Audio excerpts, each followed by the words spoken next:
The China Report for Friday, April 12, 2013. Greenhouse gases make high temps hotter in China.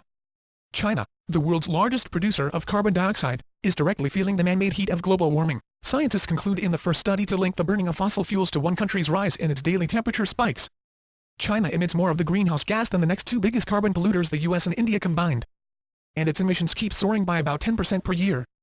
While other studies have linked averaged out temperature increases in China and other countries to greenhouse gases, this research is the first to link the warmer daily hottest and coldest readings, or spikes.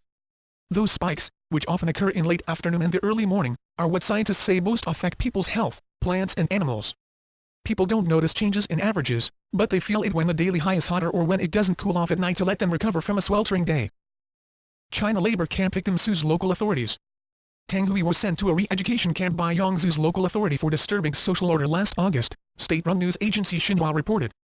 She had been campaigning for harsher punishments for the 7 men who raped and kidnapped her daughter, and forced her daughter to work as a prostitute.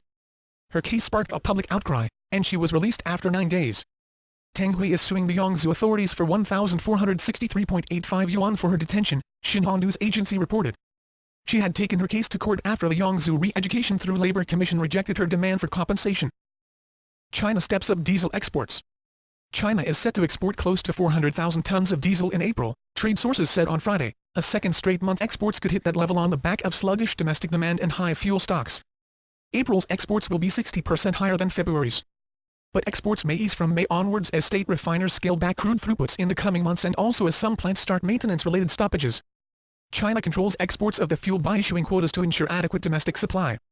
The government can grant higher quotas depending on requirements of the state-owned refiners. New report says China secretly executes thousands of people a year. China is carrying out thousands of secret executions but refusing to report them, according to a report released this week by Amnesty International. Amnesty believes China executed several thousand people last year, more than all other countries put together, but its government won't confirm any exact numbers. The Chinese government continues to impose death sentences for crimes that don't warrant it under Chinese law, such as drug trafficking or financial crimes, and after unfair trials, the report states. And China holds the world record for the number of offenses punishable under the death penalty. China's citizen journalists finding the mouse is mightier than the pen.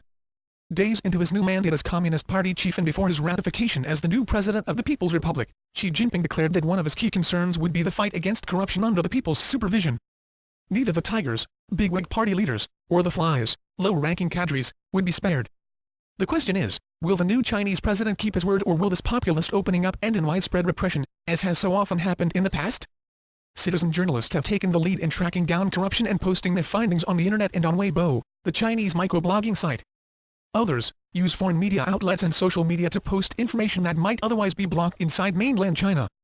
The China Report you are listening to now is one of these sources. Posting outside the Great Firewall is one way to avoid censorship. That's the China Report for today. Zaijian.